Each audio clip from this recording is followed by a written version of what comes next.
Unit 4. Analysis. Nothing about an organization's strategy or business model is sacrosanct, but there must be a cutting point between principles and values and everything else. They represent precious, freestanding assets that must be independent of strategy. They provide continuity and identity when everything else is expendable.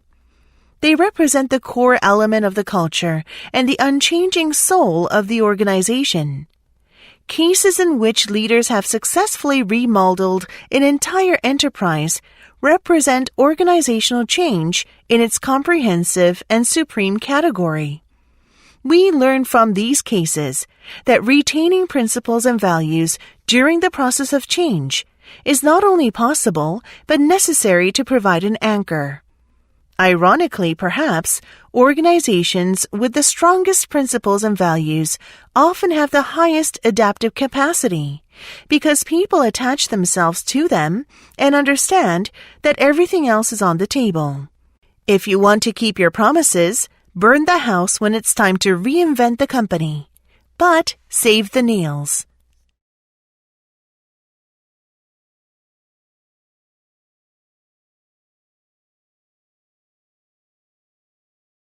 Practice. Number 1. There is something in human nature that prompts us to think of our actions, as well as our feelings, as though they were the distinctive issue of something inside us, something uniquely ours.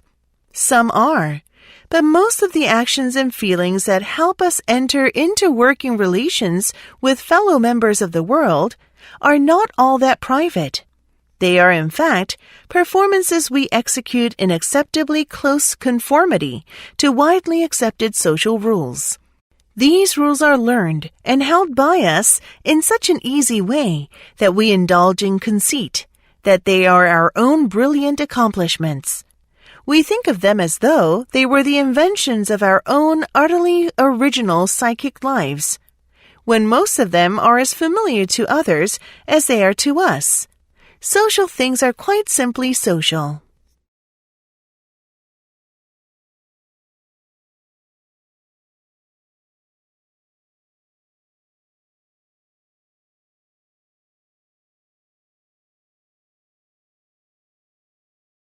Number 2. Cooked food does many familiar things. It makes our food safer, creates delicious tastes, and reduces the risk of going bad. Heating can allow us to open, cut, or mash tough foods, but none of these advantages is as important as a little appreciated aspect. Cooking increases the amount of energy our bodies obtain from our food. The extra energy gave the first cooks biological advantages. They survived and reproduced better than before. Their genes spread. Their bodies responded by biologically adapting to cooked food, shaped by natural selection to take maximum advantage of the new diet. There were changes in anatomy, physiology, ecology, life history, psychology, and society. Fossil evidence indicates that this dependence arose not just some tens of thousands of years ago, but right back at the beginning of our time on Earth, at the start of human evolution. We should indeed pin our humanity on cooks.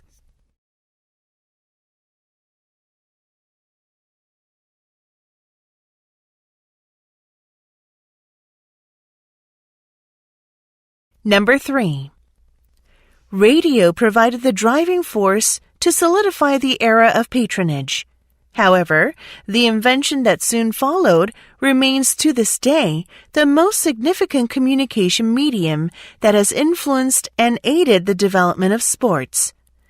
Who knew what sportscaster Bill Stern questioned and introduced in 1939 would enhance the growth and development of sports marketing practices for decades?